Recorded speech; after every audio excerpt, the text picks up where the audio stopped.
Hi, Paddy Bergin here, and we're going to do a little bit from Mutual Mindfulness.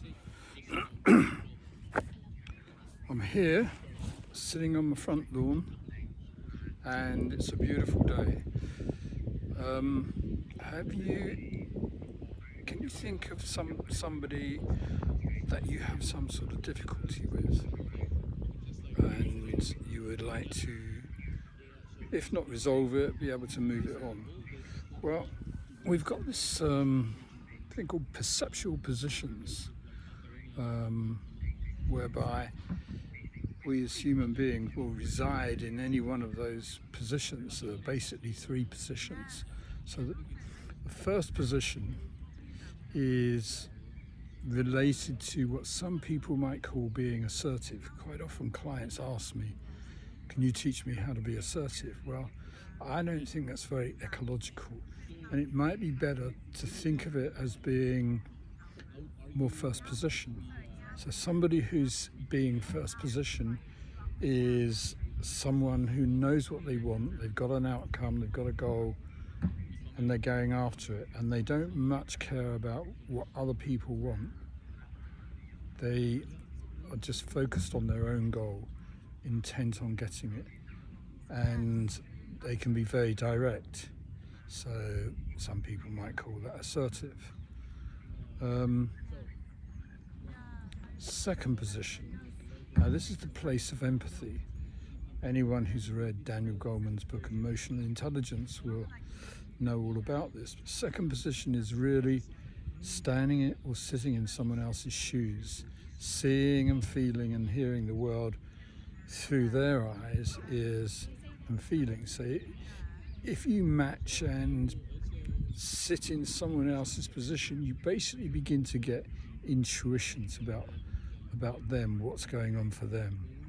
And you can pick up all sorts of things. I mean, if you do it enough and you're good at it, you can even pick up symptoms, health symptoms. So second position is, you've probably heard that saying, never judge a person until you've walked a mile in their shoes.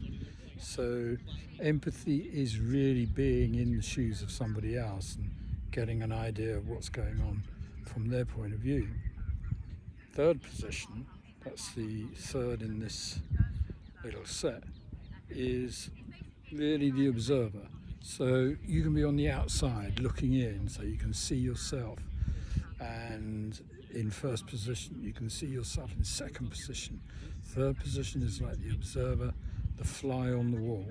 So you've got three different perceptual positions that you can consider situations from.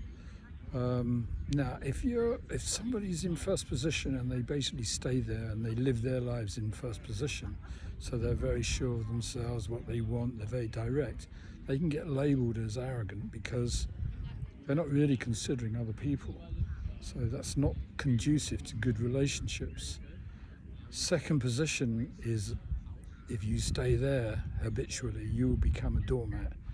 You'll never consider your own outcomes. You'll always be taking care of others. Third position, if you inhabit third position all of the time, then you're disconnected. You're always on the outside, and that's hard to build relationships with people, particularly family. So first position is useful in as much as knowing what you want, getting what you want. Second position, you can get more information about what it's like for somebody else. But if you stay there, you're going to be a doormat.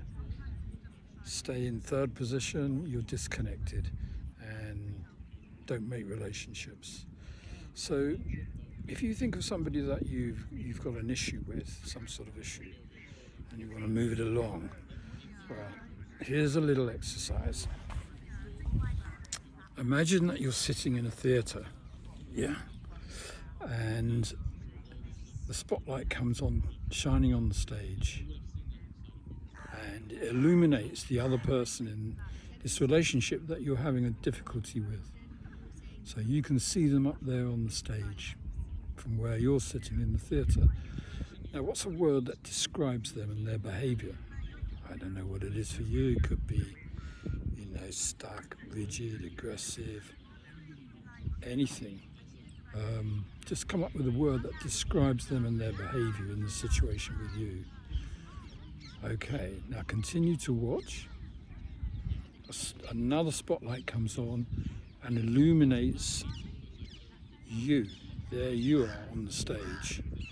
So you're still sitting in the theatre watching yourself and in relation to this other person. So when you see the two people there, yourself and this other person, what's a word that describes you?